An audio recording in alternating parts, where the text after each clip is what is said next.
할렐루야. 아멘. 2월 첫 주 금요일에 오신 여러분을 주님의 이름으로 축복합니다. 한 주 또 일하시나 또 공부하시느라 수고 많으셨습니다. 오늘 금요일에 이 시간이 우리의 또 세임받는, 또 세임으로 채워지는, 또 우리의 능력으로 채워지는 그런 시간 되기를 기도합니다. 함께 우리가 또 주님을 기억하며 또 하나님께 영광 올려드리는 시간 될 수 있도록 우리가 은혜 받는 것도 중요하지만 또 우리가 찬양과 예배를 통해 하나님께 드리는 그런 예배 됐으면 좋겠습니다. 우리 함께 우리 안에 가장 귀한 예수 그리스도를 기억하며 함께 찬양하며 나아가겠습니다.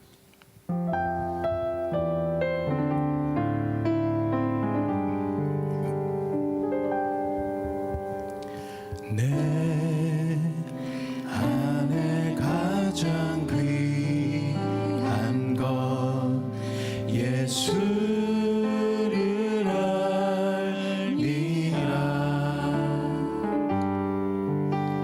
그 은보다 더 귀한 것 예수를 알미라. 세상 지식보다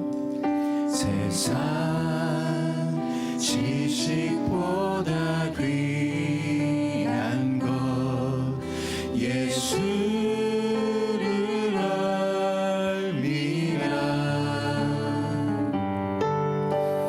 내 안에 가장 귀한 것 예수를 알미라. 예수의 이름, 예수의 이름, 존귀한 그 이름, 예수의 이름, 예수의 이름, 능력의 그 이름, 능력의 그 이름. 다시 한번 처음부터 찬양하겠습니다. 내 안에 가장 귀한 것 예수. 내 안에 가장 귀한 것 예수를 알미라.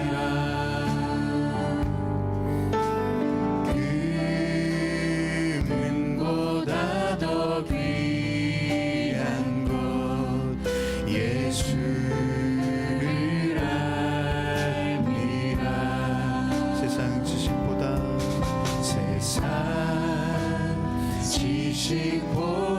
귀한 것 예수를 알미라. 내 안에 가장 귀한 것 예수를 알미라. 예수의 이름, 예수의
예수 그리스도 주님의 이름을 높여드립니다.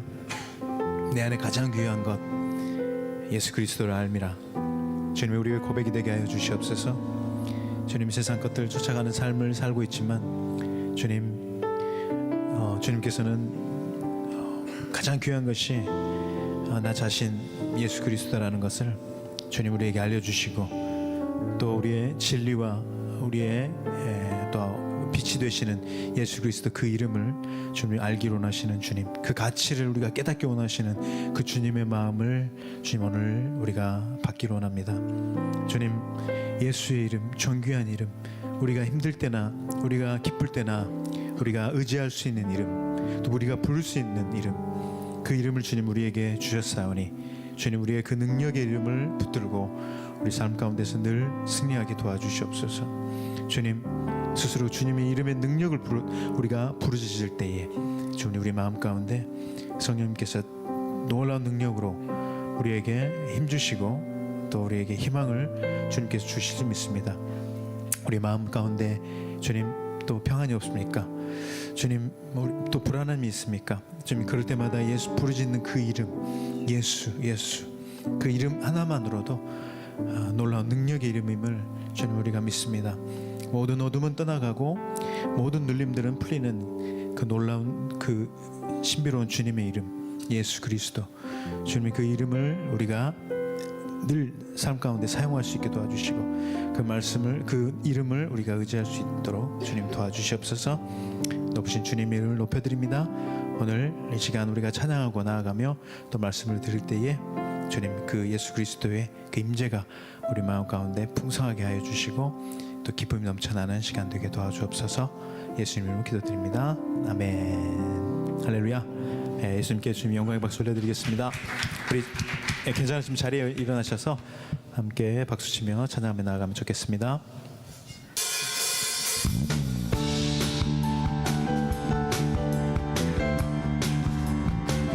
주님의 큰 능력의 이름을 높여드리면 좋겠습니다.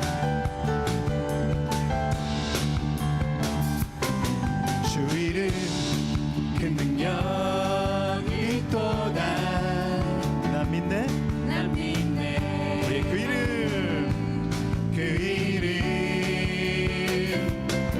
예수의 그 이름 부를 때 새 생명 얻었네. 마귀는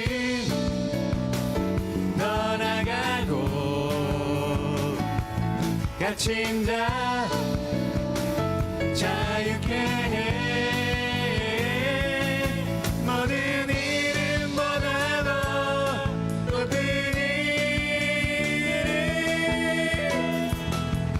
주 예수. 아멘. 주님은 큰 능력이 있도다. 주님은 큰 능력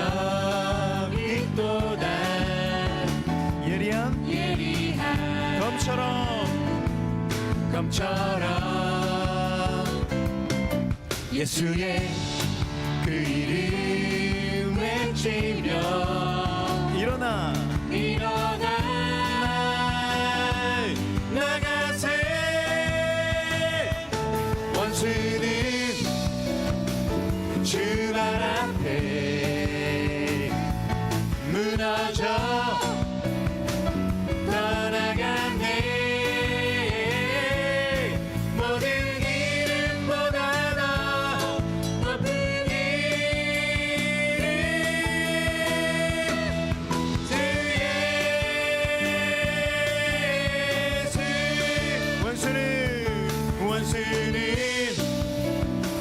주 발 앞에 무너져 떠나가네.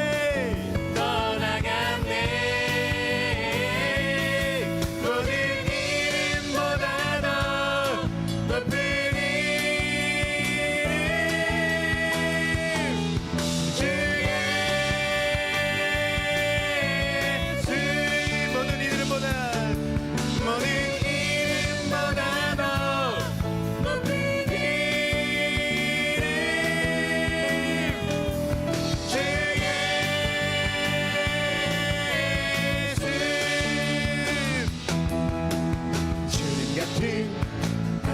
반석은 없도다. 찬양받기 합당하신 찬양받기 합당하신 이름 예수. 변치 않으시는 구원의 반석, 신실하시고 진실하신 주. 주님 같은 반석은 없도다. 주님 같은 반석은 없도다. 찬양받기 합당하신 이름. 변치 않으시는 구원의 반석, 진실하시고 진실하신 주. 주님 같은 반석은 없도다. 만세 반석, 만세 반석, 예수 내 반석. 만세 반석, 예수 내 반석. 만세 반석, 만세 반석, 예수 내 반석. 주님 같은 반석은 없도다. 한 번 더 찬양합니다. 주님 같은 반석은 없도다. 아멘. 찬양받기 합당하신 이름 예수. 변치 않으시는 구원의 반석, 신실하시고 진실하신 주. 주님 같은 반석은 없도다. 만세 반석, 만세 반석, 예수 내 반석. 만세 반석, 예수 내 반석. 만세 반석, 예수 내 반석. 주님 같은 반석은 없도다. 만세 반석, 만세 반석, 예수 내 반석. 만세 반석, 누구? 예수 내 반석. 만세 반석, 예수 내 반석. 주님 같은 반석은 없도다. 우리 마지막 만세 반석. 아멘. 만세 반석, 예수 내 반석. 만세 반석, 예수 내 반석. 만세 반석, 예수 내 반석. 주님 같은 반석은 없도다. 주님 같은 반석은 없도다. 아멘. 주님 같은 반석은 없도다. 아멘. 할렐루야. 반석이신 예수 그리스도 이름을 높여드립니다. 아멘. 자, 자리에 앉으시기 바랍니다.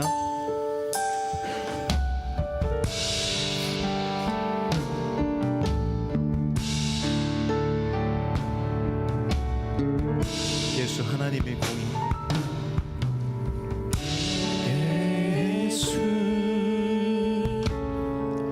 하나님의 공의.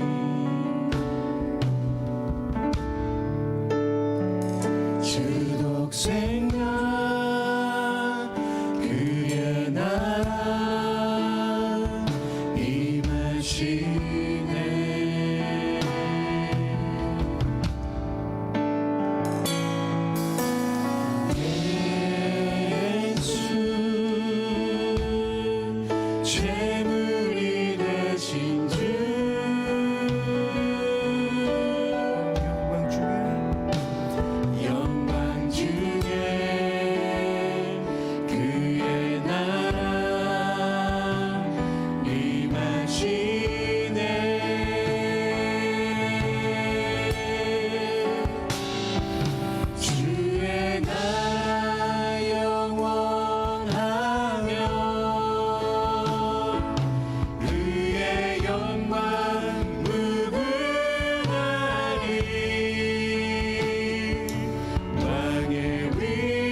예수 하나님의 사랑 주의 은혜와 말씀으로 나타났네.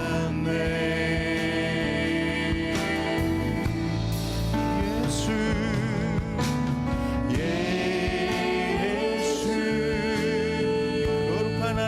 거룩한 하나님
주시며 주님 알기를 주만 보기를 소망해.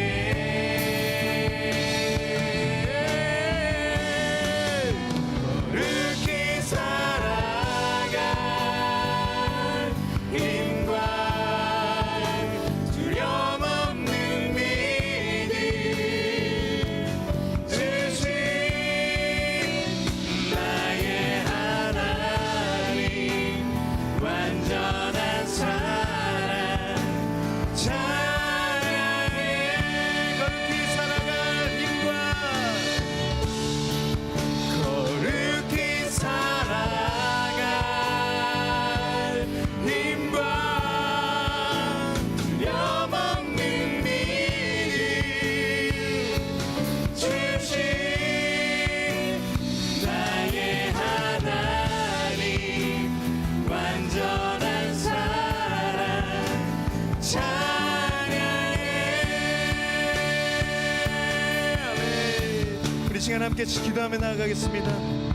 주님, 우리는 거룩하지 못하고 주님 죄 가운데 죄와 싸워 나아가며 주님 간신히 붙들고 버티고 나아가는 우리 삶입니다.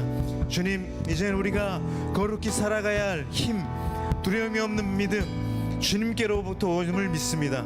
주님, 우리가 온전한 믿음으로 주님 이 시간 언제나 싸워가는 우리의 힘이 아닌 성령의 능력으로 우리가 이 놀라운 영적 전쟁에서 날마다 승리를 경험하며 살아가는 우리의 삶이 되기 원하오니 주님, 우리 가운데 성령의 능력을 덧입혀 주시고 우리가 예수 그리스도 이름을 부르짖고 또 성령께 의지하며 나아갈 때에 주님 모든 능력이 더해짐을 믿습니다.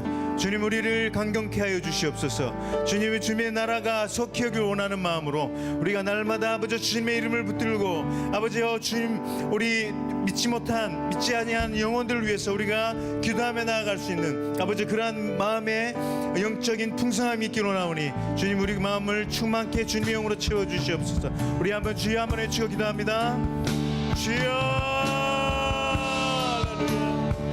주님 우리 가운데 임하여 주시옵소서. 주님, 우리에게 힘을 주시고 우리가 거룩하게 살아가는 힘들과 주님, 우리가 두려워하지 않는 강력한 믿음을 허락하여 주시옵소서. 주님, 우리 마음 가운데에 주님 두려움이 있습니까? 예수 그리스도 이름으로 우리가 모든 두려움들을 떠나갈지어다. 예수 그리스도 이름으로 명하노니 모든 안주와 모든 나를 위한 이기적인 마음과 모든 분열의 영들은 떠나갈지어다. 할렐루야. 주님, 우리 가운데 능력을 덧입혀 주시옵소서. 예수 그리스도의 능력을 우리 가운데 덧입혀 주시옵소서. 주님의 능력이 필요합니다.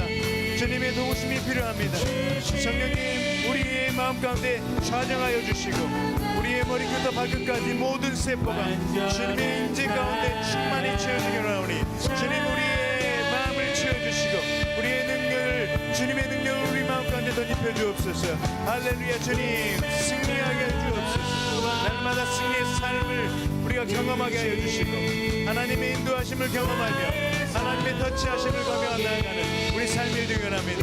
각종의 제목이 날마다 넘쳐나게 하여 주옵소서. 성령의 능력으로 우리 가운데 충만하게 원하오니 주님의 능력으로 채워주시옵소서. 할렐루야. 주님 인도하여 주시옵소서. 주님을 의지합니다. 할렐루야. 주님, 우리 한 번 더 기도하며 나아갑니다. 주님, 오늘 말씀을 전하시는 오늘 강동경 선교사님을 기억하여 주시옵소서. 다니엘서 말씀으로 우리 마음 가운데 주님의 말씀을 부어주실 텐데 주님, 우리 마음들이 옥토 같은 밭으로 주님 준비되게 하여 주시옵소서.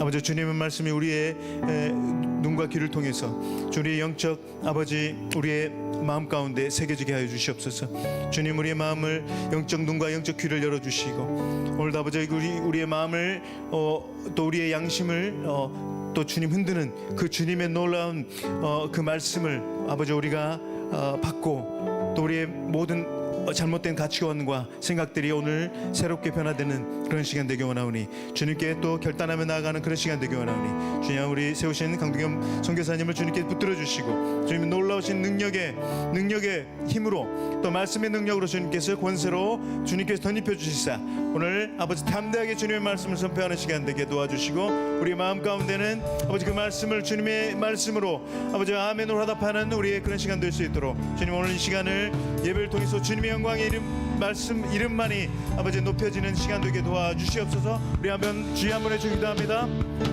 주여 할렐루야. 주님 우리의 눈과 귀를 열어주시옵소서. 우리 영적 귀한 눈이 열리기 원합니다. 하나님의 말씀을 듣기 원합니다. 주님 우리가 주님의 말씀을 우리가 아버지 골라서 듣는 것이 아니라 아버지 선포되어지는 그 말씀 그대로 우리의 마음 가운데 세우기 원합니다. 우리의 영적 우리의 마음판에 주의 말씀이 온전히 세워지기 원합니다. 그 말씀이 우리의 온전히 삶을 이끌며 우리의 그 말씀들이 어떠한 환경 가운데에도 우리가 흔들림 없이 그 말씀으로 인해 우리가 아버지 주님의 앞길을 온전히 바라보며 똑바로 우리가 걸어 나아갈 수 있는 삶이 되기 원합니다. 주님 우리의 삶 가운데서 아버지 우리의 말씀의 빛과 능력으로 인도하시는 그 주님의 말씀을 경험하게 하여 주시옵소서. 오늘 강동겸 선교사님을 주님 붙들어 주시기 원합니다. 주의 능력을 붙들어 주기 원합니다. 하나님 성령의 능력으로 덧입혀 주시옵고 아버지의 마음껏 주님의 말씀을 선포하며 마음껏 주님의 이름을 선포하며 주님의 영광을 선포할 때에 아버지 우리 마음이 모임 성도한테 모든 성도가 같은 마음으로 같은 영으로 주님을 높여드리며 주님을 찬양하는 주님 영광을 높여드리는 시간 되게 하여 주시옵소서. 할렐루야. 주님을 드려주시기 원합니다. 거룩히 살아가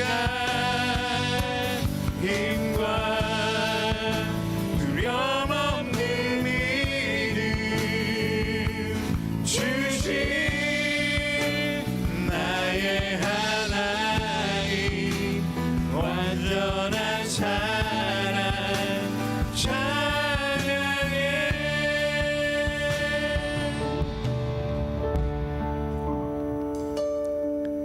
할렐루야. 주님 오늘 아버지 찬양을 통해서 주님의 이름을 만을 높여드렸습니다. 우리가 마땅히 알아야 할 예수 그리스도 이름, 내 안에 가장 귀한 것이라 고백할 수 있는 예수 그리스도의 이름, 그리고 능력의 이름, 그리고 반석 같은 예수 그리스도 주님의 이름, 공의의 하나님, 나의 하나님. 주님 예수 그리스도 이름만 붙들고 나아가는 삶이 되기 원하오니 주님 복잡한 모든 우리가 붙들고 있는 것들 다 내려놓고 정말 예수 그리스도의 이름만 붙들고 살 수 있는 그런 단순한 삶이 되기 원합니다. 주님 우리는 너무 많이 고민하며 또 너무 많이 판단하며 저울질하며 살고 있습니다. 주님 우리가 삶 가운데 붙들고 있는 그런 세상 것들 과감히 놓아 버릴 수 있는 그런 마음, 그런 믿음 주시옵소서. 좀 그런 삶을 살기 원합니다. 우리 스스로 선택할 수 없는 삶이오니 주님 우리가 주님 그런 삶을 살고 싶어요. 우리가 주님 고백했을 때에 주님께서 그러한 성령님께서 우리에게 능력 주시고 또 그러한 삶으로 인도해 주실 믿습니다. 그러한 삶으로 우리가 조금씩 변화될 때에 주님 살아계신 하나님께 더욱더 우리가 의지하며 또 주님께 더 큰 영광으로 올려드릴 수 있을 줄 믿습니다.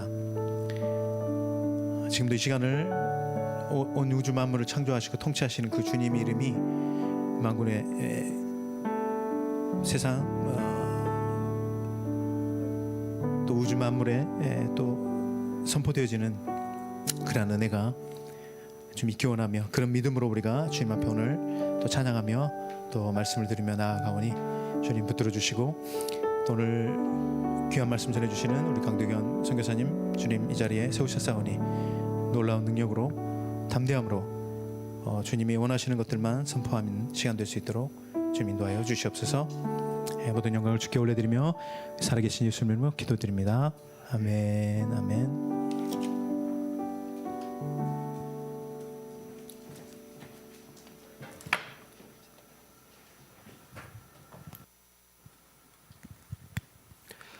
네, 반갑습니다. 오늘 저와 함께 나누실 본문 말씀은 다니엘서 1장 1절에서 8절 말씀입니다. 다니엘서 1장 1절에서 8절 말씀입니다. 서로 교독하고 마지막 8절은 함께 읽도록 하겠습니다. 제가 먼저 읽겠습니다. 유다 왕 여호야김이 왕이 돼 다스린 지 3년째 되던 해입니다. 바벨론 왕 느부갓네살이 예루살렘에 쳐들어와 예루살렘 성을 보유했습니다. 주께서 유다 왕 여호야김을 느부갓네살 왕에게 포로로 넘겨주셨습니다. 그리고 하나님의 성전에 있던 기구 일부를 느부갓네살 왕의 손에 넘겨주셨습니다. 그가 이 기구들을 시날 땅에 있는 자기들의 신전으로 가지고 가서 그 신전의 보물 창고에 두었습니다. 그 후 왕은 내시의 우두머리인 아스보나에게 이스라엘 자손 가운데의 왕족과 귀족 몇 사람을 왕궁으로 데려오라고 명령했습니다. 왕은 바벨론 왕궁에서 왕을 위해 일할 이스라엘 젊은이들을 데려오게 했습니다. 데려온 그들은 몸이 건강하고 잘생겼습니다. 게다가 똑똑해 모든 일에 지혜롭고 지식이 있으며 이해가 빨랐습니다. 그들은 바벨론의 말과 학문을 배웠습니다. 왕은 그들에게 왕이 먹는 귀한 음식과 왕이 마시는 포도주에서 날마다 먹을 것을 주면서 3년 동안 교육시켰습니다. 교육을 다 마친 후에는 바벨론 왕을 위해 일하게 했습니다. 그 젊은이들 가운데 다니엘, 하나냐, 미사엘, 아사랴가 있었는데 모두 유다 자손이었습니다. 내시는 우두머리는 그들에게 새 이름을 지어주었습니다. 다니엘은 베드사살이라고 불렀고 하나냐는 사드락, 미사엘은 메삭, 아사랴는 아벤느고라고 불렀습니다. 다 같이 읽겠습니다. 그러나 다니엘은 왕이 먹는 특별한 음식과 왕이 마시는 포도주로 자신을 더럽히지 않겠다고 결심했습니다. 그래서 내시의 우두머리에게 자신을 더럽히지 않도록 해달라고 부탁했습니다. 아멘. 네, 반갑습니다. 2025년 금요 예배 제가 처음 이 자리에 섰는데 늦었지만 다들 새해 복 많이 받으시고 항상 주님 안에서 어떠한 상황과 그 환경에 흔들리지 않으시면서 항상 오늘 찬양 가운데서도 그 하나님이 살아계시는 그 마음과 말씀들을 항상 그 여러분의 삶 가운데 2025년 한 해가 넘치시기를 바랍니다. 지금 김철희 목사님께서 금요 예배 때 우리 영적 오감이라는 우리의 그 감각을 주제를 가지고 이제 여러분과 함께 말씀을 나누고 계시는데 저는 2025년 제가 이 자리에 금요 예배 때 설 수 있다면 저는 다니엘서를 1년 정도를 같이 한번 해볼까 합니다. 다니엘서를 하고자 하는 이유는 이렇습니다. 우리는 성경을 통해서 이스라엘 역사를 배울 수 있습니다. 하나님이 어떠한 성품을 가지셨고 하나님이 어떠한 일을 하시며 하나님이 어떠한 계획을 가지시고 하나님이 우리에게 그 하나님의 방법과 그 능력을 우리가 지금 가지고 있는 우리 그 이스라엘 역사를 통해서 우리가 배울 수가 있다는 것입니다. 그리고 그 이스라엘의 그 긴 역사에 있는 그 시간 동안 얼마나 다양하고 많은 일들이 있었는지는 우리가 충분히 성경을 통해서 알 수가 있고 배울 수가 있다는 것입니다. 제가 그런 긴 역사에 가진 그 인물들 중에 그 중에서 그 인물 중에서 가장 어둡고 굉장히 처절하면서 그리고 내일이 없던 어떠한 상황도 어떠한 힘도 어떠한 용기도 가질 수 없는 그런 완벽한 그 절망 가운데에 그리고 그 절망 가운데서 수많은 수치와 모욕과 그리고 자신의 어떤 정체성까지 완전히 무너질 수밖에 없는 그러한 인물들 중에 딱 그 한 사람이 생각이 나서 제가 여러분과 그 인물을 나누고자 합니다. 그 인물은 다니엘입니다. 지금 우리가 살아가고 있는 이 세상도 사실 힘듭니다.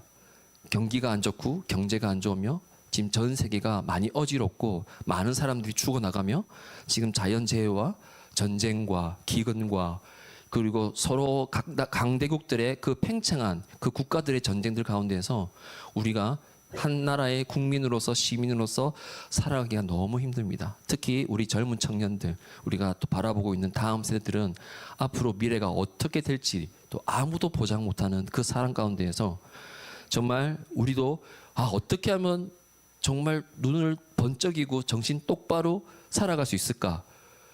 부자가 되는 거는 사치고 어떻게 하면 믿음 가지고 건강하게 살아갈 수 있을까라고 생각할 정도로 우리도 정말 힘든 세상을 살아가고 있지만 이 다니엘은 우리가 지금 살아가고 있는 것보다 훨씬 더 큰 고난과 역경과 그리고 어떠한 소망과 희망이 보이지 않는 살았던 인물입니다.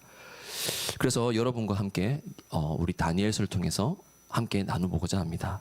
이제 시작해 보도록 하겠습니다. 먼저 이스라엘은 여호수아가 죽은 이후에 사사에 의해서 통치를 하게 됩니다. 사무엘이 마지막 사사를 소임을 다 한 다음에 이스라엘은 드디어 왕이 다스리는 왕, 신정 국가에서 왕정 국가로 바뀌게 됩니다. 우리가 너무나도 잘 알고 있는 초대 왕인 사울 왕을 시작으로 그 다음엔 다윗 왕, 그 다음에는 솔로몬. 사울과 다윗과 솔로몬이 다스리는 그때에는 이스라엘은 나누어지지 않고 하나의 국가로 형성되어 있습니다. 하지만 솔로몬이 죽던 BC 931년에 이스라엘은 안타깝게도 북이스라엘과 남유다로 나눠지게 됩니다. 그래서 이 북이스라엘은 여로보암이 초대 왕으로 세워집니다. 그 후 모두 9번의 왕조가 바뀌고 총 19명의 왕이 북이스라엘을 통치하게 됩니다. 남유다는 솔로몬의 아들인 르호보암을 시작해서 모두 20명의 통치자가 남유다를 다스리게 됩니다. 북이스라엘과 남유다가 나눠진 이후에는 약 200년이 훨씬 지난 어느 날 BC 722년에 북이스라엘은 아수르라는 나라에 의해서 한 번에 멸망을 당하게 됩니다. 북이스라엘은 아수르의 왕인 사르곤 2세에 의해서 굉장히 잔인하고 무자비하며 사람의 목숨을 사람으로 보지 않는 하나의 짐승과 동물처럼 바라보는 그렇게 잔인한 그 왕에게 한 번에 멸망을 당하게 됩니다. 그리고 그 멸망을 당한 북이스라엘의 모든 백성들은 아수르의 포로로 끌려가게 됩니다. 그렇게 북이스라엘이 멸망을 당하고 난 후 약 117년 지난 어느 날 남유다 역시 멸망 가운데에 직면하게 됩니다. 북이스라엘은 한 번에 멸망당하게 되지만 남유다는 3번에 걸쳐서 멸망을 당하게 됩니다. BC 605년, 그리고 597년, 그리고 586년. 바벨론의 느부갓네살이라는 전쟁 광이라고 불렀고 이 당시의 최고이자 위대한 왕인 느부갓네살에 의해서 남유다는 3번의 전쟁 가운데에 철저하게 짓밟히고 무너지기 시작합니다. 바벨론에 의해서 남유다가 첫 번째 침략을 당할 때가 BC 605년입니다. 이것이 저희가 방금 읽었던 본문 1장 1절에서 2절 말씀입니다. 그리고 3절과 4절 내용은 우리가 다 같이 다시 한번 읽어보겠습니다. 3절 4절입니다. 시작. 그 후 왕은 네시의 우두머리인 아스부나에게 이스라엘 자손 가운데의 왕족과 귀족 몇 사람을 왕궁으로 데려오라고 명령했습니다. 왕은 바벨론 왕궁에서 왕을 위해 일할 이스라엘 젊은이들을 데려오게 했습니다. 데려온 그들은 몸이 건강하고 잘생겼습니다. 게다가 똑똑해 모든 일에 지혜롭고 지식이 있으며 이해가 빨랐습니다. 그들은 바벨론의 말과 학문을 배웠습니다. 아멘. 우리가 방금 읽은 내용은 BC 605년에 바벨론의 느부갓네살 왕은 예루살렘을 공격하면서 남유다 왕에게 남유다에 통치하고 있는 함께 정치하고 있는 왕족과 귀족 가운데에 그들의 똑똑하고 귀한 자녀들과 어린아이들을 데리고 갑니다. 그때 함께 포로로 잡혔던 사람 중에 한 사람이 오늘 본문의 주인공인 다니엘입니다. 다니엘이 몇 살 때 잡혀갔는지 성경에 정확하게 나와 있지 않기 때문에 다니엘이 몇 살인지가 정확하게 알 수는 없습니다. 하지만 이 다니엘을 연구하고 그리고 찾아보고 있는 신학자들과 많은 학자들은 대부분 다니엘이 이때 끌려간 나이가 약 15세로 보고 있습니다. 15세면 지금 저희로 하면 중학교 2학년입니다. 한번 상상해 보시길 바랍니다. 지금 전쟁이 시작됐습니다. 많은 바벨론 군사들이 예루살렘을 포위했습니다. 그리고 항복을 받아냅니다.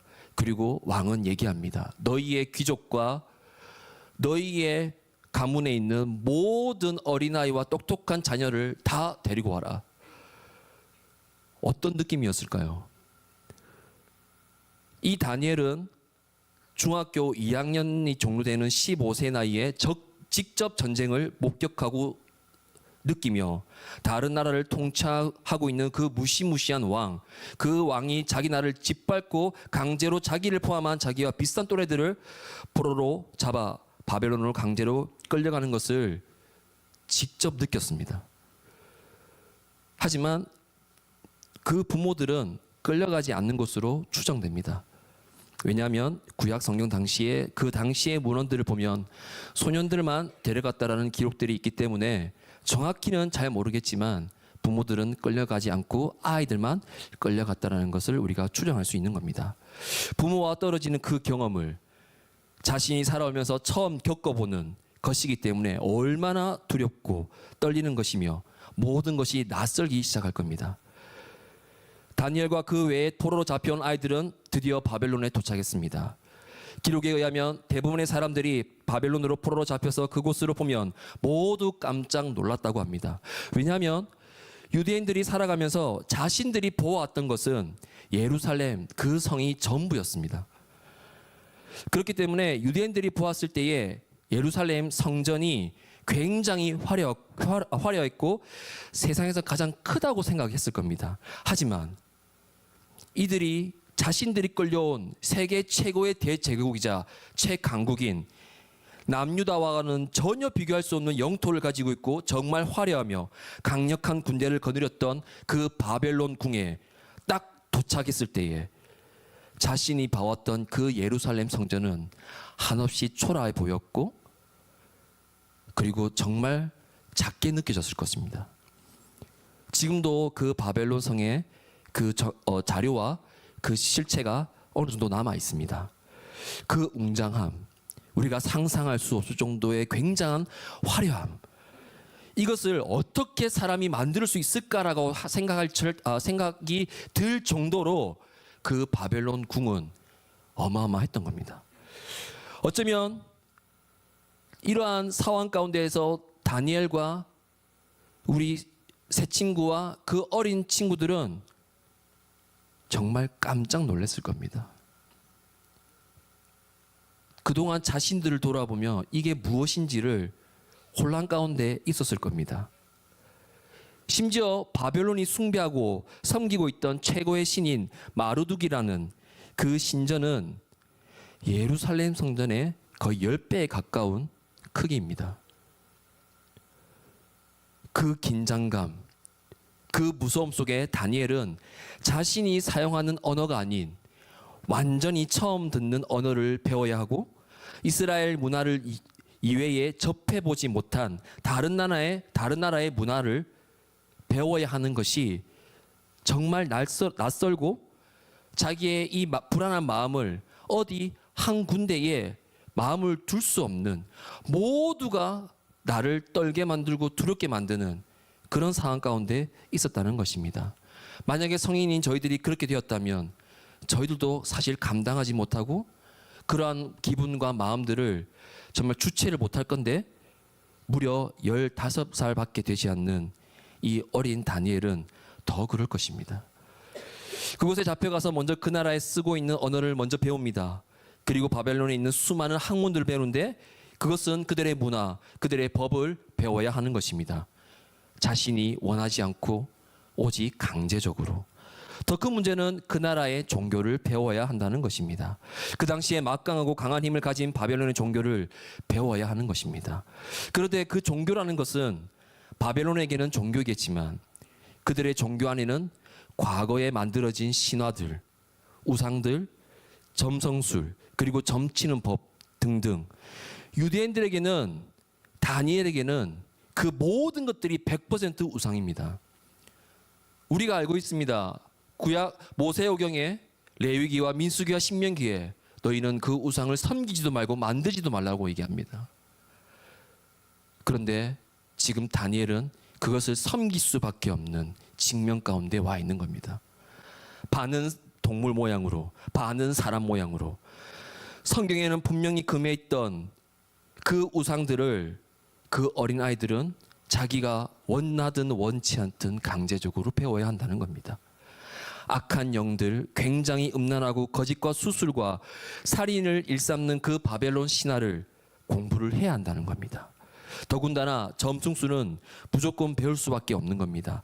왜냐하면 그 당시 기록과 문헌에 의하면 점치는 법을 반드시 배워야 합니다. 왜냐하면 왕이 물어봅니다. 가끔씩 물어보는 것이 아니라 자주 물어봅니다. 내가 지금 전쟁에 나가야 될 것이냐, 말아야 될 것이냐, 내가 이것을 해야 될 것이냐, 말아야 될 것이냐, 내가 이 사람을 취해야 될 것이냐, 아니면 죽여야 될 것이냐 라는 등등 이 모든 일거수일투족을 전부 다 점성술로 통해서 판단하고 결정을 했던 겁니다. 그렇기 때문에 점성술사는 그러한 바벨론 왕이 얘기를 했을 때에 반드시 생각을 하는 것이 아니라 즉시 즉답을 해야 된다는 것입니다. 그리고 또한 별의 움직임을 통해서 그 나라의 운명과 그 나라의 상황들을 봐야 되고, 심지어 신성한 동물을 배를 갈라 그 내장을 꺼내서 바닥을 흩은 다음에 그 흩은 그 내장의 모습을 보고 그 나라의 상황과 환경과 그리고 그 나라의 위험을 알 수 있다고 믿었습니다. 바벨론에 살고 있는 모든 사람들은 자신의 모든 인생의 비밀이 별에 있고 그 신성한 동물의 내장 속에 있다고 믿고 있었던 것입니다. 하지만 다니엘은 그것을 믿지 않았습니다. 하지만 배워야 했습니다. 강제적으로. 정말 처참하다고 할 수 있는 것이 없는 자신이 나약함이 생기면서 내가 이것을 왜 배워야 하나? 수천 번, 수만 번을 생각해도 그것은 아무런 의미가 없는 겁니다. 왜냐하면 포로로 잡혀왔기 때문입니다. 그리고 또한 이것을 거부했을 때 반드시 죽임으로 가는 것이기 때문입니다. 이것만 시키는 것이 아니었습니다. 5절에서 7절을 다 같이 읽어보겠습니다. 다 같이 읽어보겠습니다. 시작. 왕이 그들에게 왕이 먹는 귀한 음식과 왕이 마시는 포도주에서 날마다 먹을 것을 주면서 3년 동안 교육시켰습니다. 교육을 다 마친 후에는 바벨론 왕을 위해 일하게 했습니다. 그 젊은이들 가운데에 다니엘, 하나냐, 미사엘, 아사랴가 있었는데 모두 유다 자손이었습니다. 네시의 우두머리는 그들에게 새 이름을 지어주었습니다. 다니엘은 베드사살이라고 불렀고 하나냐는 사드락, 미사엘은 미삭, 아사랴는 아벤느고라고 불렀습니다. 아멘. 사실 다니엘이나 그곳에 잡혀온 많은 유대 아이들은 바벨론의 학문이나 법이나 종교는 강제적으로 배우는 것은 크게 문제가 되지는 않을 겁니다. 왜냐하면 배우기만 해도 안 믿으면 되는 거니까. 그럴 수 있는 것은 유대인의 경우는 경건한 가정에 아이가 태어나면 4살부터 12살까지 모세 오경을 통째로 암기를 시킵니다. 또한 부모는 그 모세 오경을 가지고 자신의 아이들을 잘 양육을 시킵니다. 그렇기 때문에 다니엘을 비롯한 유대 아이들은 4살 때부터 12살 때까지 그 모세 오경을 하나님의 말씀을 철저하게 배우고 그 삶을 살아갈 수 있도록 굉장히 노력을 많이 하기 때문입니다. 그러나 지금 그 나라의 음식을 먹는다는 건 굉장히 위험한 겁니다. 왜냐하면 우리가 해외여행을 가면 그 나라의 현지 음식을 먹어봅니다. 그 나라의 음식에 길들여지면 그 나라의 음식이 생각이 나고 자연스럽게 그 나라에 친숙하게 되며 길들여지게 되기 때문입니다. 거기서 끝이 나는 것이 아니라 그 나라의 문화와 종교에 관심을 조금씩 가질 수밖에 없고 점차 그 나라에 살아가보고 싶다라는 마음이 생기면서 서서히 그 나라의 물이 들기 시작하는 것입니다. 그래서 그 나라의 음식은 그 나라의 정체성이자 그 나라를 상징하는 것과 같다는 것입니다. 그렇기 때문에 이 시대에는 이 음식은 더욱 위험한 것이고 무엇보다 바벨론에 주는 음식은 우상을 섬기는 나라에서 주는 음식이기 때문에 하나님 앞에서 자신들이 더럽혀질 수 있다는 것을 알고 있다는 겁니다. 이 명령이 다니엘 혼자 해야 되는 것이 아니라 이스라엘에 잡혀온 다니엘을 비롯해서 다니엘의 세 친구인 하나냐, 미사엘, 아사랴 이 4명만 바벨론 교육을 받은 것이 아니라 더 많은 유대 아이들이 모두가 해야 했던 겁니다. 이것뿐만 아니라 다니엘과 그 세 친구 그 외 다른 아이들은 모두 다 강제적으로 이름이 바뀝니다. 혹시 다니엘의 이름의 뜻을 아시나요? 다니엘에 나오는 그 엘은, 그리고 요시야에 나오는 야는, 그리고 요시야 앞에 나오는 그 요는 하나님이라는 뜻을 가지고 있습니다. 그래서 다니엘의 이름의 뜻은 하나님은 나의 심판자라는 의미를 가지고 있습니다. 자기의 이름을 뭘 의미하냐면 하나님만이 이 세상의 진정한 심판자이십니다. 왕이십니다. 주권자이십니다. 통치자이십니다라고 인정하는 것입니다. 단지 심판만 보는 것이 아니라 한 나라를 다스리는 왕, 이 세상 모든 것을 다스리는 위대한 왕이라는 뜻인 것입니다. 다니엘이라는 자기 이름이 불려질 때마다 하나님의 이름이 선포되는 것이고 위대하신 하나님의 이름이 높이며 인정받는 것이라는 것입니다. 그런데 이런 귀한 이름이 우리가 아는 것처럼 벨드사살이라고 강제적으로 바뀌게 됩니다. 이 벨드사살의 이름의 뜻은 혹시 아시나요? 이 벨이라고 붙는 이 앞에 다른 단어는 이 생명을 보호하소서라는 의미를 가지고 있습니다. 이 벨이라는 것은 바벨론이 믿고 있는 수많은 신들 중에 하나인, 신들 중에 최고의 신인 마드룩이라는 그 신의 부인의 이름입니다. 그래서 바벨론의 사람들은 이 생명의 주관자를 그 마르둑의 부인인 벨이라고 믿고 있었습니다. 그래서 인간의 모든 생명은 벨이 주는 거지, 벨이 우리 이 생명을 가져가면 우리는 죽는 거야. 그러나 벨이 만약에 우리를 보호하면 우리는 살 수 있어. 그 생명을 철저하게 자신의 생명을 주관한다고 믿고 있었던 것이 벨이라는 이름입니다. 그래서 이 벨드사살의 이름을 풀어보면 벨이여 이 사람의 생명을 보호하시고 지켜 주시옵소서라는 뜻을 가진 겁니다. 새 친구 이름도 그렇습니다.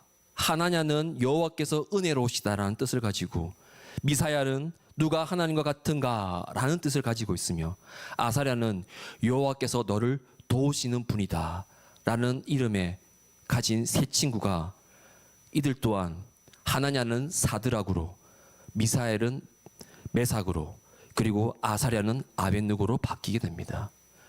이 사드락이라는 것은 달의 신이라고 부르고 있는 야쿠의 명령의 뜻이라는 이름이 가지고 있고, 메삭은 야쿠와 같은 자가 누구인가 라고 달의 신을 이 세상 가운데 가장 강한 신이라고 불리는 뜻을 가지고 있습니다.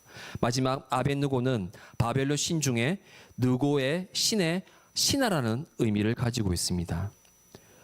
다니엘과 새 친구들은 예루살렘에 있을 때는 자신의 원래 이름이 불리면 자신의 이름을 통해서 하나님을 마음껏 높이고 하나님을 마음껏 찬양하며 하나님을 마음껏 고백하였는데, 포로로 잡혀오는 순간 자신의 이름이 강제적으로 바뀌고 그들의 이름이 이제는 하나님을 고백하는 것이 아니라 바벨론이 고백하고 있는 그 절대적인 신과 우상을 높이고 찬양하게 돼버린 것입니다.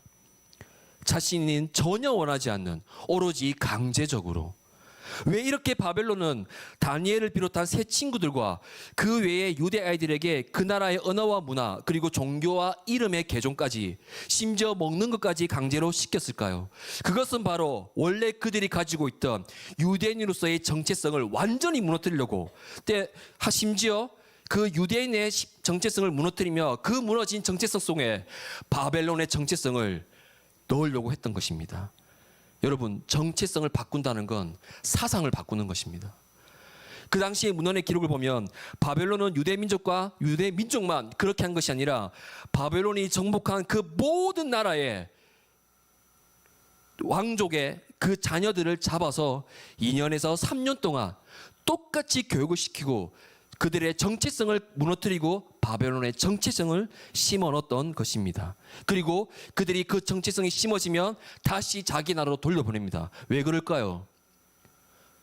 껍데기는 외관은 그 나라 사람이지만 정신과 사상과 마음은 완전히 바벨론화가 되었기 때문에 그 나라를 자연스럽게 바벨론화로 만들 수가 있다는 것입니다. 바벨론은 그것을 노렸던 겁니다. 이것이 바벨론이 정복 사업을 하면서 가장 중요한 정책이자 사업이었던 것입니다. 그렇게 어렸을 때부터 모세 오경을 통해 하나님이 주셨던 그 정체성을 가지고 살았던 그 다니엘과 세 친구들은 점점 그들이 바벨론화 시키고 있는 그 교육과 문화와 종교와 그 사상들이 점점점 자기의 정체성을 흔들고 있을 때에 그때 다니엘은 이렇게 얘기를 합니다. 마지막 8절입니다. 다 같이 한번 읽어보겠습니다. 시작. 그러나 다니엘은 왕이 먹는 특별한 음식과 왕이 마시는 포도주로 자신을 더럽히지 않도록 결심했습니다. 그래서 네시의 우두머리에게 자신을 더럽히지 않도록 해달라고 부탁했습니다. 아멘. 다니엘은 자신에게 주는 왕이 주는 그 특별한 음식과 포도주는 안 먹겠다고 부탁을 합니다. 왜 그런 말을 했을까요? 그것은 자신을 더럽히지 않게 하기 위해서입니다. 여러분 잠시 이 부분을 한번 상상해 보실래요? 다니엘은 바벨론에 놀러 온 것이 아닙니다. 지금 포로로 잡혀 있는 상황입니다. 그러니까 그들은 그 바벨론의 명령에 따르지 않으면 순식간에 죽을 수가 있는 겁니다. 그리고 그 다니엘은 그 나라에 잡혀왔을 때 그 나라의 웅장함과 광대함과 그 위대함을 눈으로 목격했습니다. 그리고 다니엘은 그 나라의 언어와 문화와 법이랑 종교는 강제적이라도 배울 수 있었던 겁니다. 하지만 왜 음식은 먹지 않는다고 했을까요? 그것은 제가 앞에 말씀을 드렸던 그 음식은 반드시 그 나라의 정체성을 받아들이기 시작한다는 것입니다. 다니엘은 그것을 알았기 때문에 자신이 이 음식까지 먹어버리면 자신이 가지고 있던 그 하나님에 대한 그 정체성, 하나님을 사모하고 하나님을 사랑하며 하나님의 말씀을 붙잡고 있었던 그 정체성이 무너질까봐, 그리고 자신이 더럽혀져서 하나님과 멀어질까봐 그러한 두려움 속에서 자기는 이것만큼은 내가 무너지지 말아야겠다라는 생각이 있었던 겁니다. 다니엘은 자기의 목숨을 걸었습니다. 고작 그 음식 하나에. 우리가 봤을 때는 이렇게 얘기할 수 있습니다. 뭐 어때 그 정도면. 사는 게 중요하지. 지금 앞 뒤 따질 게 뭐가 있어. 내가 칼에 목이 들어가면 끝인데 내가 죽으면 이스라엘이 못 돌아가잖아. 살아서 돌아가야지. 고작 내 몸 더럽히는 거 그게 무슨 상관이냐 라고 생각할 수 있을 겁니다. 왜요? 내 목숨이 중요하니까. 그런데 12살밖에 되지 않는 이 다니엘은 과감하게 거부합니다. 안 돼. 그럴 수 없어. 어떻게 내가 하나님의 그 정체성을 버릴 수가 있겠어? 내가 언어는 배울 수 있어. 문화는 배울 수 있어. 종교는 믿을 수 있어. 아니, 배울 수는 있어. 하지만 믿지 않으면 돼. 그러나 내가 이 음식을 받는 순간 내 몸이 더럽혀지고 그동안 내가 믿어왔던, 내가 의지해왔던, 내가 사랑했던 그 하나님을 나는 멀어질 수 있기 때문에 나는 내 목숨과 바꿔서라도 이 정체성은 지키겠어 라는 마음의 결단을 했다는 겁니다. 그 고작 12살밖에 되지 않는 그 어린아이가 어떻게 그런 용기를 가질 수 있을까요? 어떻게 그 어린 나이에 그런 용기를 가질 수가 있을까요? 그것은 8절에 저희가 읽었지만 자신을 더럽히지 않겠다는 결심을 했기 때문입니다. 결심. 여기서 자신을 더럽히지 않겠다라는 이 결심의 이 원어를 잠시 살펴보면 더럽히지 않겠다라는 히브리의 원어는 도덕적으로, 의식적으로 부정하게 만들다, 불순하게 만들다, 얼룩을 지게 하다라는 의미를 가지고 있습니다. 이 더럽히다라는 뜻은. 그리고 결심했습니다라는 이 히브리의 언어는 자신의 마음을 결정적으로 또는 권위를 가지고 고정시키다, 자신의 마음을 놓다, 두다라는 의미를 가지고 있습니다. 이 의미를 종합해 보면 이렇게 한 문장으로 만들 수 있습니다. 다니엘은 하나님을 자신의 마음에 두었습니다. 자신을 더럽히지 않겠다고 결심했다는 이 말은 곧 다니엘은 하나님을 자신의 마음에 두었습니다라는 말과 똑같은 마음입니다. 자기의 마음을 붙잡고 하나님에게 자기의 마음을 두었다는 겁니다. 자신의 이름은 강제적으로 바뀌어서 비록 하나님을 찬양하고 고백할 수는 없지만 내가 포로가 잡혀서 내가 강제적으로 문화와 종교와 언어를 배울 수밖에 없지만 나는 내 정체성은 내 바벨론에 속하지 않겠다라는 결심을 했다는 겁니다. 그리고 내가 비록 내 모육신은 바벨론에 있지만 내 마음은 하나님께 둔다는 것입니다. 바벨론에서 말하는 그 상식과 가치관은 따르지 않고 하나님에 대한 정체성이 변질되지 않겠다라는 결정을 했다는 겁니다. 또한 자기 자신을 부정하도록, 불순하도록, 얼룩해지도록 만들고 싶지 않았다는 겁니다. 누구 앞에서요?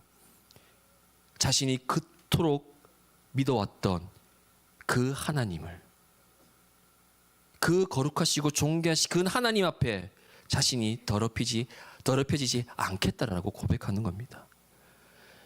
약 중2 밖에 되지 않는 그 15세 정도밖에 안 되는 그 다니엘은 그 바벨론의 포로로 끌려와 정말 많이 무서웠음에도 불구하고 자기는 죽었다 깨어나도 자기가 믿어왔던 그 영원하시고 그 존귀하시며 그 위대하신 그 하나님을 버리고 싶지 않았다는 겁니다.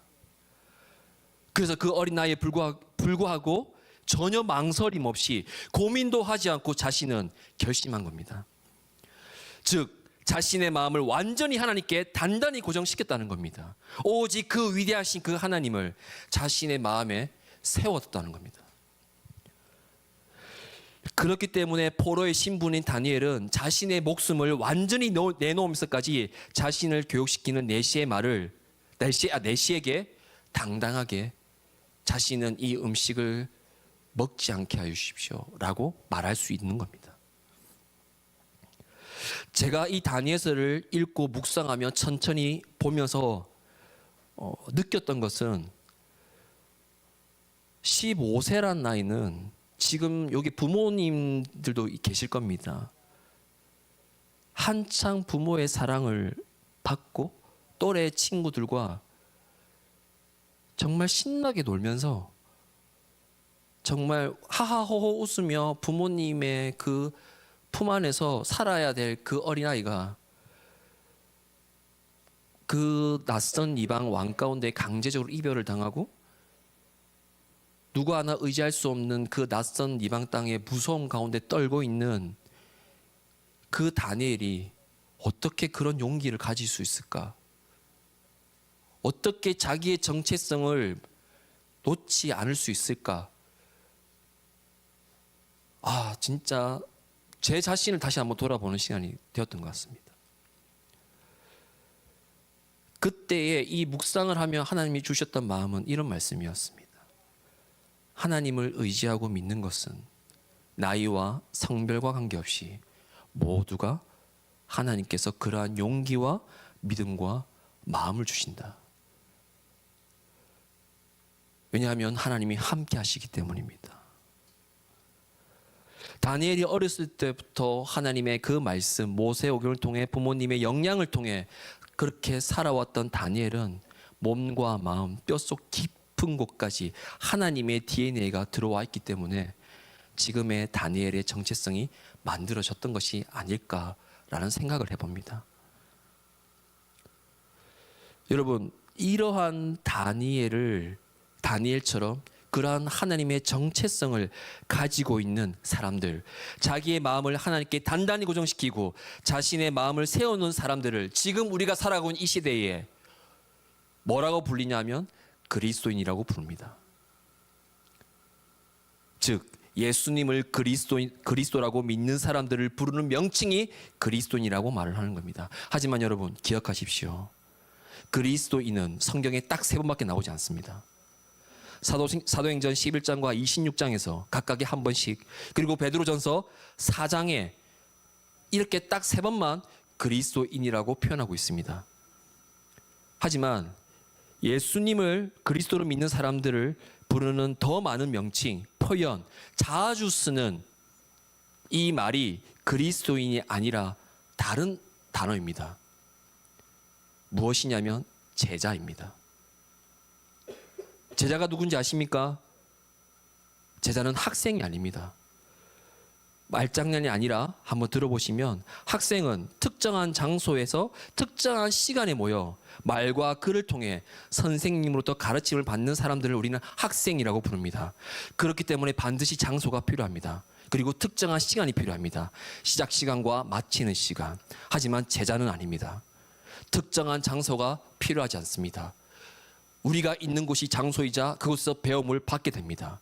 그리고 특정한 시간에 모이지 않습니다. 모든 시간, 모든 장소에 자신을 가르치시는 선생님과 함께 살면서 그 삶을 통해 말과 글을 포함한 그 삶을 통해서 살아가는 것이 제자인 것입니다. 여러분, 제자는 무리가 아닙니다. 예수님이 계셨던, 요즘 요한복음을 하고 계시죠? 요한복음에 자주 나오는 말이 제자와 무리입니다. 그리고 더 많이 쓰이는 표현은 기적과 표적을 보고 믿었더라와 예수님의 말씀을 보고 믿었더라. 그 말이 요한복음에서 가장 많이 나옵니다. 그 당시 예수님을 따라다녔던 주변에 수많은 사람들이 따라다닙니다. 그 수많은 사람들 중에 딱 2그룹만 있습니다. 무리와 제자. 하지만 둘 다 똑같습니다. 표면적으로 보면. 예수님을 사랑합니다. 둘 다요. 그리고 그 둘 다 예수님을 환호합니다. 기적과 표적을 통해서, 말씀을 통해서. 그리고 환호성을 지릅니다. 박수갈채를 지냅니다. 휘파람을 붑니다. 예수님이 저리 가시면 다 저리로 따라갑니다. 예수님이 이로 따라가면 다 이로 따라갑니다. 무리나 제자나 표면적으로 보면 다 똑같습니다. 예수님이 가시면 언제든지 따라갑니다. 하지만 무리는 절대로 자신의 것을 포기하지 않습니다. 하나님의 아들이신 예수 그리스도의 말씀이 나의 생각과 다르면 예수님을 언제든지 버리고 떠납니다. 그래서 요한복음 6장에 보면 예수님을 떠났더라라는 얘기가 계속 나옵니다. 아무리 예수님의 말씀이 좋다더라도 나의 것을 포기해야 될 상황이 생긴다면, 내 유익을 포기해야 한다면, 내가 손해를 봐야 한다면 절대로 따르지 않는 것이 무리입니다.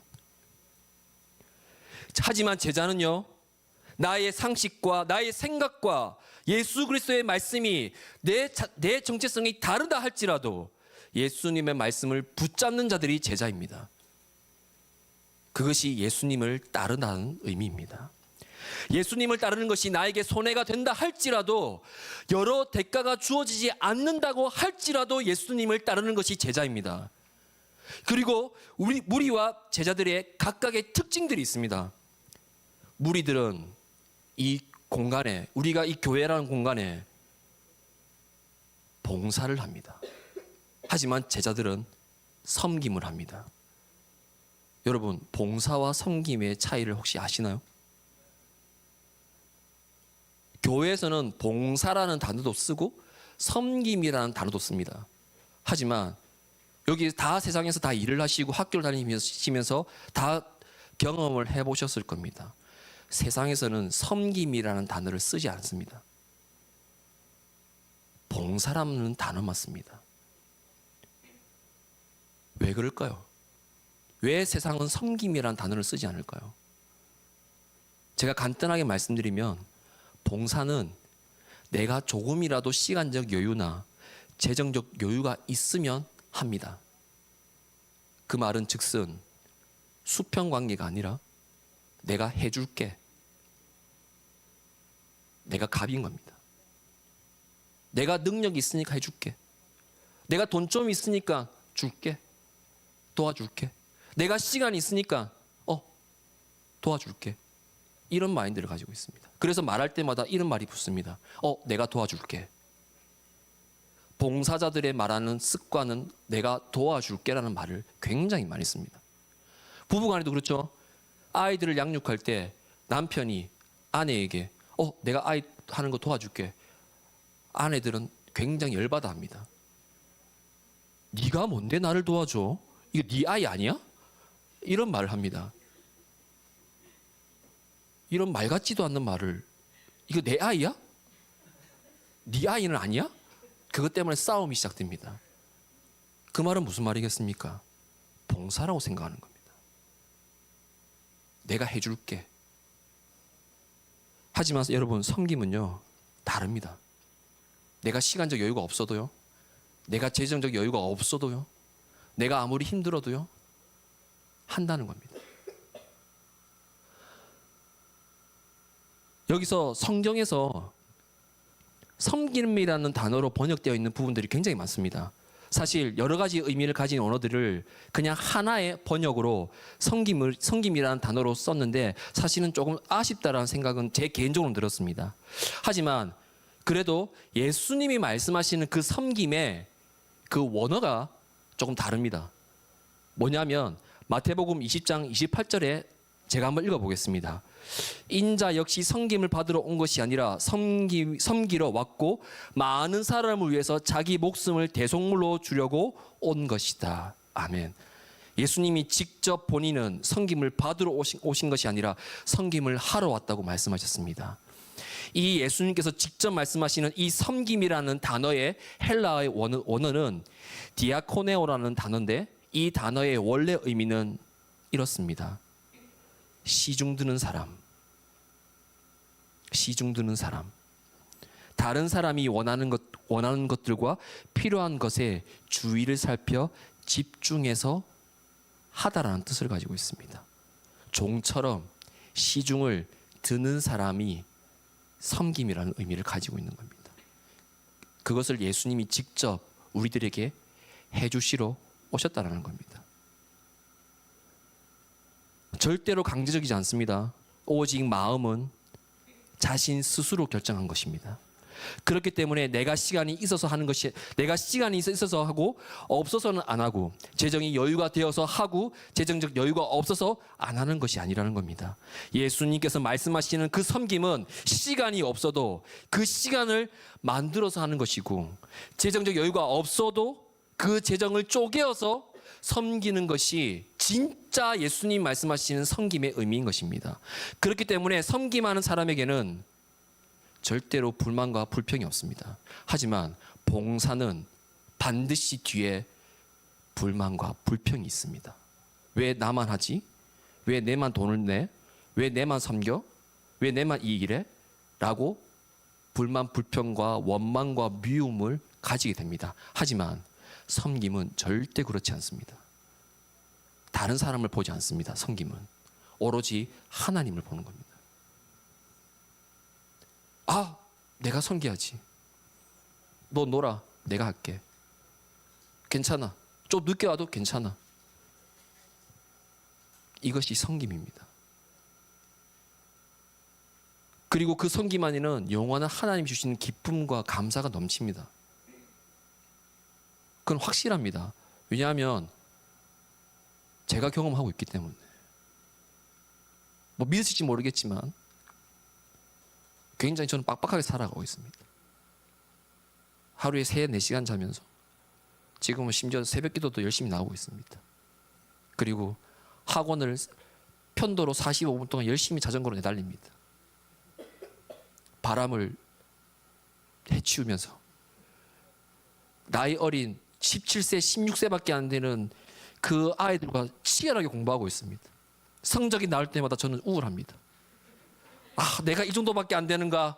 하지만 제가 섬기고 있는 이 청년부에, 제가 하고 있는 모든 섬김 가운데에 하나도 놓치지 않기 위해서 모든 시간을 쪼개서 쓰고 있습니다.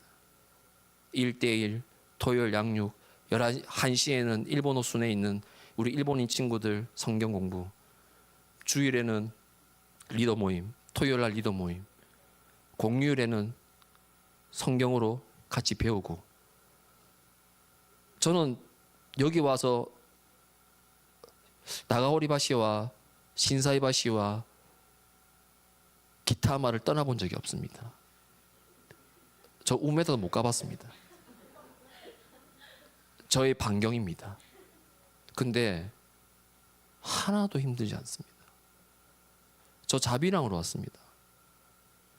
하나도 힘들지 않습니다. 돈이 없어도. 믿으실지 모르겠지만 저는 그때 느꼈습니다. 아, 섬김이 이거구나. 저는 제가 섬기고 있는 이 자리에 딱 하나밖에 없습니다. 내가 느꼈던 이 하나님의 정체성을 지금 제가 맡고 있는 이 영혼들에게, 청년들에게 전한다는 것밖에 없습니다. 그걸로 제 소임이자 제가 해야 될 역할은 거기까지라고 저는 생각하기 때문에 놓치지 않는 거라고 생각합니다. 저는 그것이 섬김이라는 걸 너무 확신하고 있습니다. 여러분은 어떠신가요? 여러분은 지금 이 교회에 봉사를 하고 계시는 건가요? 아니면 섬김을 하고 계시는 건가요? 다른 말로 하면 여러분들은 무리이신가요? 아니면 제자이신가요? 여러분은 어떤 분들이신가요? 하나님 앞에.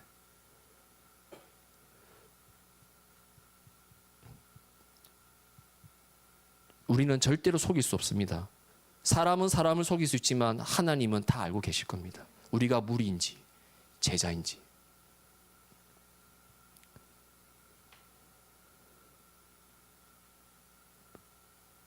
우리는 제자의 삶을 살아야 됩니다.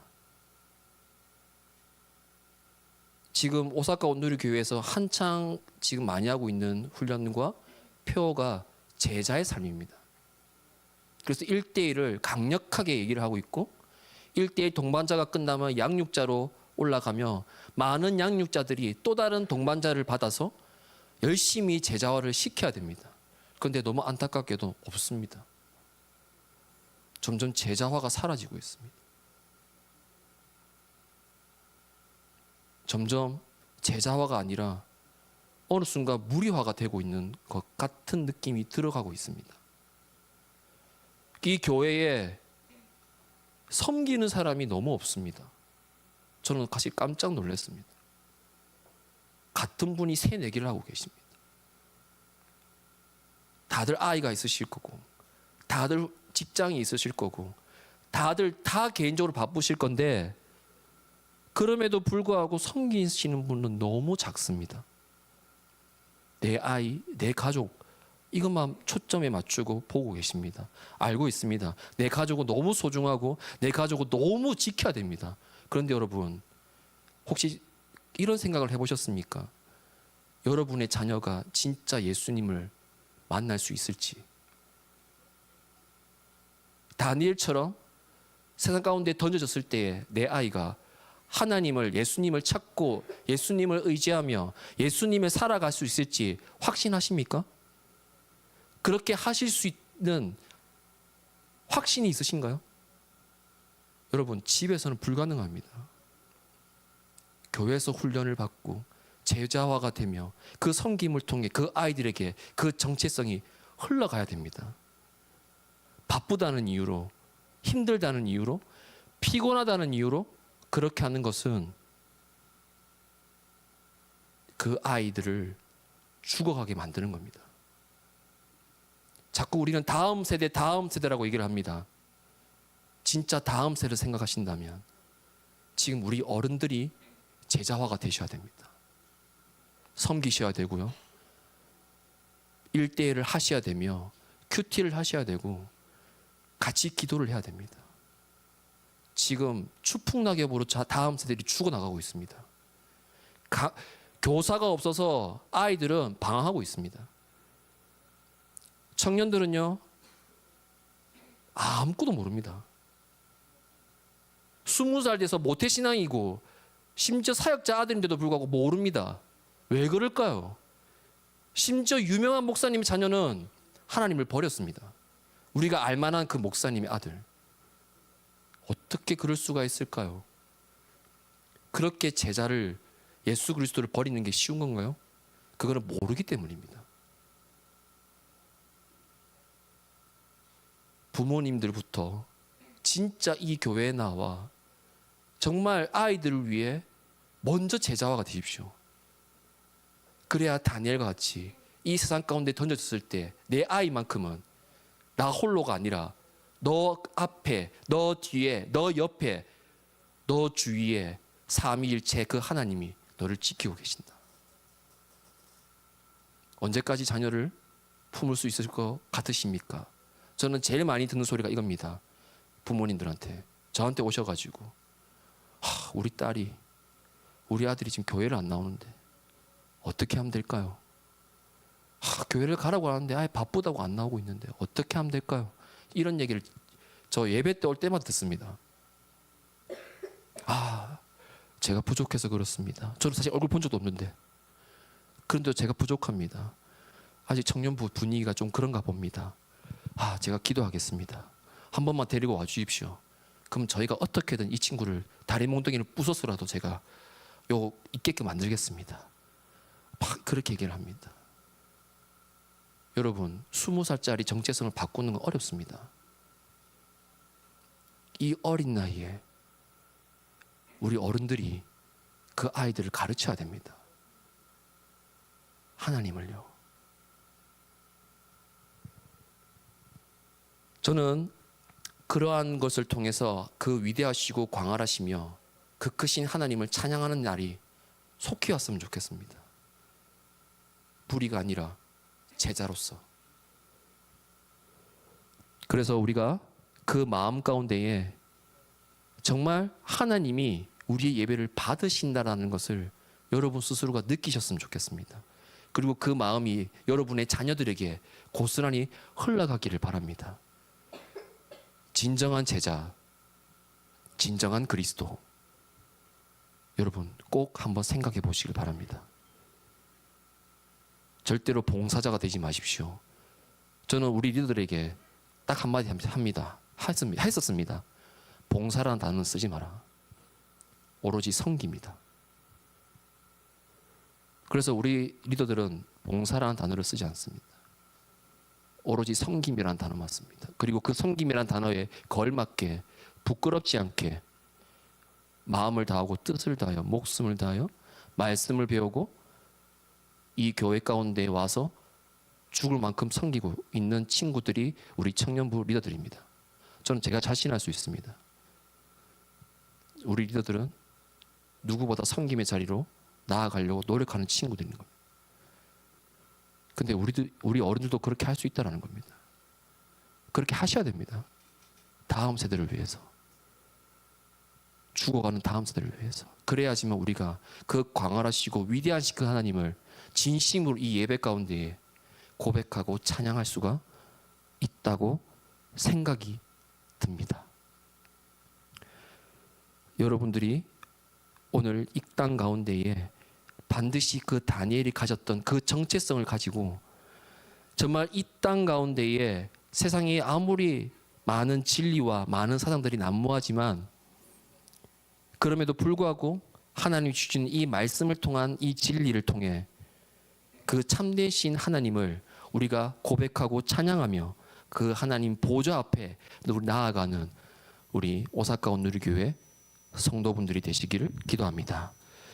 우리 마지막으로 찬양하고 짧게 기도하고 각자 기도하겠습니다. 제가 너무 이렇게 늦게까지 해서 너무 죄송합니다.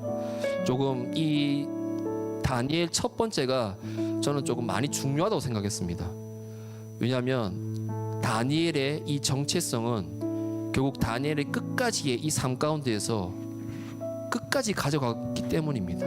이 정체성이 없으면 그리스도인으로서 하나님의 아들로서 가져갈 수 없었기 때문에 조금 길었지만 좀 제가 여러분께 말씀을 나누었습니다. 조금 양해해 주시고 함께 찬양하시면서 짧게 기도하고 마무리하겠습니다. 주 광대하시도다 고백하겠습니다.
주신 이름 높이며 우리에게 행하신 위대한 일 감사하세. 오 주의 신실하신 그 사랑 온 땅과 하늘 위에 계셔 홀로 영원하신 이름. 다시 한번 찬양하겠습니다. 주 여호와는 함께 하시도다.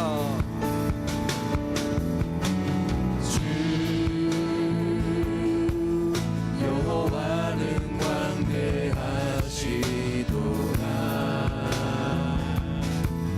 그 거룩한 하나님 성에서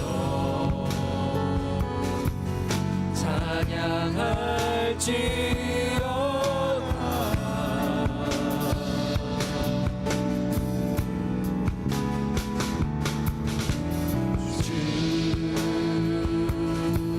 승리 우리에게 주셨도다. 모든 원수 물리치셨네.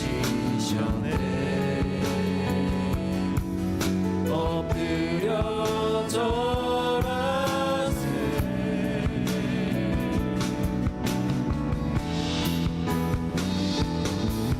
다 주의 크신 이름 높이며 우리에게 행하신 위대한 일 감사하세. 오 주의 신실하신 그 사랑 온 땅과 하늘 위에 계셔 홀로 영원하신 이름. 다 주의 크신 이름을 높이며 다 주의 이름 높이며 우리에게 행하신 위대한 일 감사하세. 오 주의 신실하신 그 사랑 온 땅과 하늘 위에 계셔 홀로 영원하신 이름. 여러분, 우리가 함께 기도했으면 좋겠습니다. 우리가 첫 번째 하나님께 기도드리고 싶은 것은 정말 내가 세상의 정체성을 가지고 있는 것이 아니라 정말 하나님이 말씀해 주셨던, 내가 하나님을 믿고 세례를 받아서 하나님 주셨던 그 사랑을 통해 그 정체성을 가지고 내 삶의 주인이신 그 하나님이라는 것을 우리가 이 시간을 통해서 고백하는 시간을 가졌으면 좋겠습니다. 주님, 우리의 삶의 주인은 하나님이십니다. 우리는 그 삶의 주인이신 그 하나님을 신뢰하고 믿기를 원합니다. 우리가 세상을 따라가는 것이 아니라 오로지 하나님의 말씀 가운데에 우리가 그리스도의 그 정체성으로 이 땅 가운데 살아가는 저희들이 되게 하여 주시옵소서. 우리가 우리의 삶 가운데의 주인이신 그 하나님을 매일매일 삶 가운데 고백하게 하여 주시옵소서. 우리 주여 외치고 기도하시겠습니다. 주여, 하나님, 다시 한번 기억하기를 원합니다. 정말 다니엘처럼 우리가 우리의 정체성이 하나님의 말씀 안에서, 우리의 하나님의 그리스도의 사랑 안에서 우리의 정체성이 만들어졌는데, 주님, 우리가 정말 삶 가운데 있는 그 사상과 가치관이 우리의 그 믿음을 무너뜨리고 우리를 많이 불편하게 하고 우리를 많이 어렵게 하는 이 상황들, 주님, 이제는 다시 한번 기억하기를 원합니다. 우리가 삶 가운데 어떠한 환란과 풍파와 역경이 있더라도 우리는 하나님 그 믿었던 그 정체성이 절대로 흔들리지 않고 무너지게 하여 주시옵소서. 다니엘이 그 음식을 먹지 않는 그 사관의 마음처럼 우리가 쌍화에 살지 않는 그런 하나님의 그리스도의 그 정체성을 우리가 가지게 하여 주시옵소서. 세상의 어떤 진리가 우리를 붙잡아도, 세상의 어떤 그 세상이 우리를 무너뜨려 다가온다 할지라도 우리는 우리에게 주시는 그 생명의 말씀을 붙들고 우리가 그 정체성을 가지고 그 세상의 정체성을 우리가 이겨낼 수 있기를 간절히 기도합니다. 주님, 그 정체성으로 이겨나게 하여 주시옵소서. 우리가 그 정체성으로 이 어지러운 이 세상에 정면 돌파하게 하여 주시옵소서. 내 삶의 주인이 하나님이라는 것을 입술로만 고백하는 것이 아니라 우리가 정말 그렇게 살아가는 자가 되게 하여 주시옵소서. 주님, 우리를 지켜주시기를 원합니다. 말씀으로 지켜주시기를 원합니다. 말씀으로 살아가며 내 삶의 주이신 하나님을 붙들어 살아갈 수 있기를 원합니다. 주님, 들어주시옵소서. 주님, 들어주시옵소서.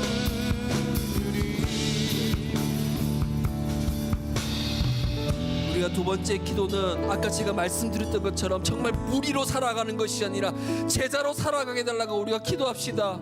정말 우리가 착각 속에 빠지는 경우가 많습니다. 주일에 예배만 나오면 제자이고, 내가 섬기기면, 내가 봉사만 하면 제자이며, 내가 그냥 그 자리에 있는 것만으로 제자라고 생각하는 그 어리석은 생각들, 이제는 우리가 버립시다. 진짜 제자가 무엇입니까? 내가 헌신하고 희생하는 것이 아니라 정말 하나님의 그 말씀 가운데에 내 삶의 주인이신 그 하나님을 위해, 그리고 그 하나님이 사랑하시는 그 영혼들을 위해 종처럼 살아가는 것이 섬김이자 제자인 것입니다. 우리가 그러한 제자의 삶으로 살아가게 해달라고 우리가 고백하시다. 주님, 우리가 무리로 살아가는 것이 아니라 정말 참된 제자로 살아가게 하여 주시옵소서. 주님, 세상과 타협하지 않고 정말 말씀으로, 그 은혜로, 기쁨으로 정말 하나님이 사랑하시는 그 모든 영혼들을 위해 내가 종으로 그들을 섬길 수 있는 참된 제자도의 삶을 살아가는 우리가 되게 하여 주시옵소서. 우리 이 시간 제자로 살아가게 해달라고 우리 주여 외치고 기도하시겠습니다. 주여,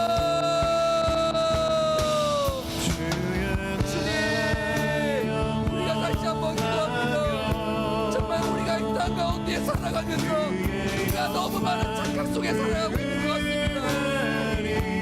정말 진짜 참된 제자가 무엇입니까? 내 안에 나와 함께하는 영혼들의 불만과 불명을 가지는 것이 아니라 그것을 보고 있는 우리의 자신이 아니라 그거와 함께하고 계시는 그 하나님을 섬기는 것이 진짜 제자라고 예수님께서 말씀하셨습니다. 예수님께서 본인이 직접 인자를 섬김을 받으러 온 것이 아니라 섬김을 하러 오셨다고 고백하신 것처럼 그 거룩하시고 존귀하신 예수님이 보살도 없는 저희들을 위해 종으로 섬기시겠다라는 그 고백, 그것이 우리가 이제는 그 그리스도를 믿는 자로서 참된 제자의 삶이라는 것을 다시 한번 고백합니다. 주님, 이제는 우리가 우리로 살아가는 것이 아니라 정말 참된 제자로 살아가게 하여 주시옵소서. 주님, 진정한 제자가 무엇입니까?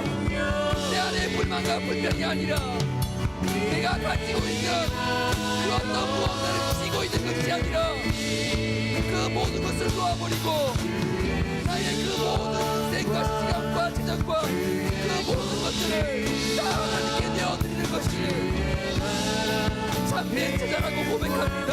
주님, 정말 참된 제자로 살아가게 하여 주시옵소서. 정말 참된 제자로 살아가게 하여 주시옵소서. 주님, 정말 제자가 되게 하여 주시옵소서. 인간 가운데에 정말 무리가 많아지는 것이 아니라 참된 제자와 참된 제자들이 넘쳐나는 우리 호성과 우리 교회가 되게 하여 주시옵소서. 주님, 제자가 되기를 원합니다. 참된 제자들이 모이기를 원합니다. 그 제자들을 통하여 거룩하시고 존귀한 제 하나님을 드러낼 수 있기를 원합니다. 주님, 제자가 되게 하여 주시옵소서. 제자로 살아가게 하여 주시옵소서. 주님, 절대로 우리로 살아가게 하여 주시옵소서. 제자로 착각하지 않게 하여 주시옵소서. 주님, 간절히 기도합니다. 주님, 정말 제자하게 하여 주시옵소서.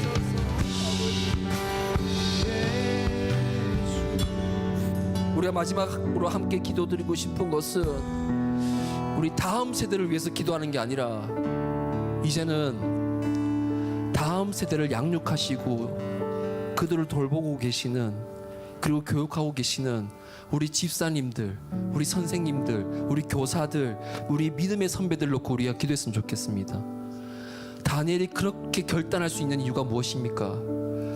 다니엘이 그 목에 칼이 들어와도 절대로 자신이 갖고 있던 그 하나님의 정체성을 포기하지 않는 이유가 무엇입니까? 그것은 자기 혼자 할 수가 없는 겁니다.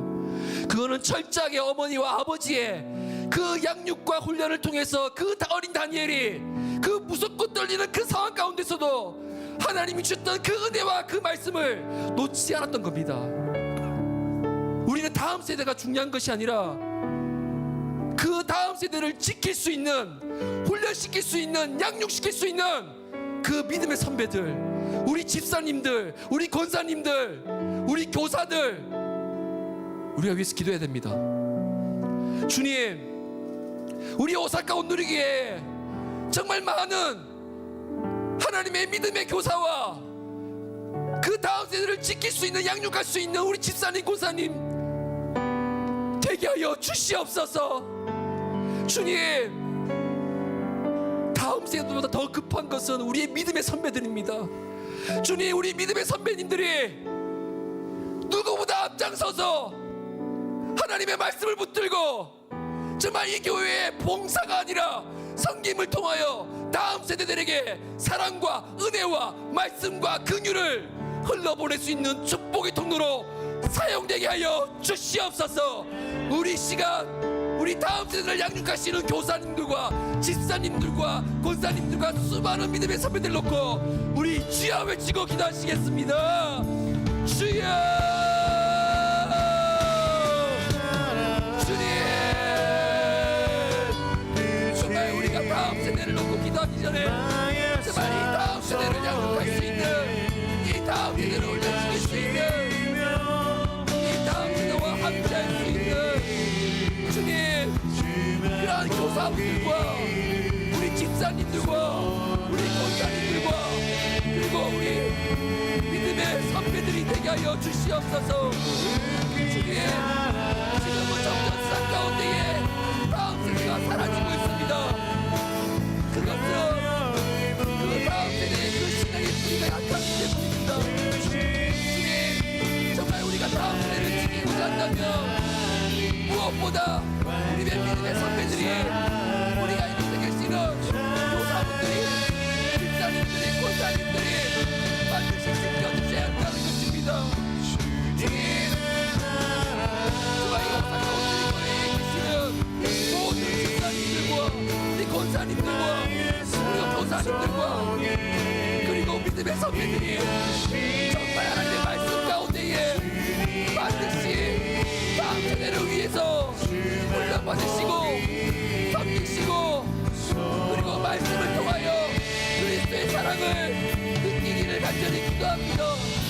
그것으로 말미암아 반드시 우리 어른들을 통하여, 믿음의 선배들을 통하여 우리 다음 세대들이 다니엘처럼 정말 어떠한 상황 가운데서도 하나님을 놓치지 않고 하나님을 버리지 않고 하나님을 의지하며 정말 살아갈 수 있는 다음 세대를 되게 하여 주시옵소서. 주님, 다음 세대를 놓고 기도합니다. 주님, 지켜주시옵소서. 주님, 정말 믿음의 선배들이 다시 한번 세워지게 하여 주시옵소서. 주님, 정말 우리 교사님들 그리고 우리 권사님과 집사님들 수많은 믿음의 선배들 누구 하나 빠지지 않고 하나님을 찾기를 원합니다. 봉사자가 아니라 섬기는 자들이라 넘쳐나기를 원합니다. 참된 제자로 살아갈 수 있기를 원합니다. 주님, 찾아와 주시옵소서. 돌보아 주시옵소서. 함께하여 주시옵소서. 주님,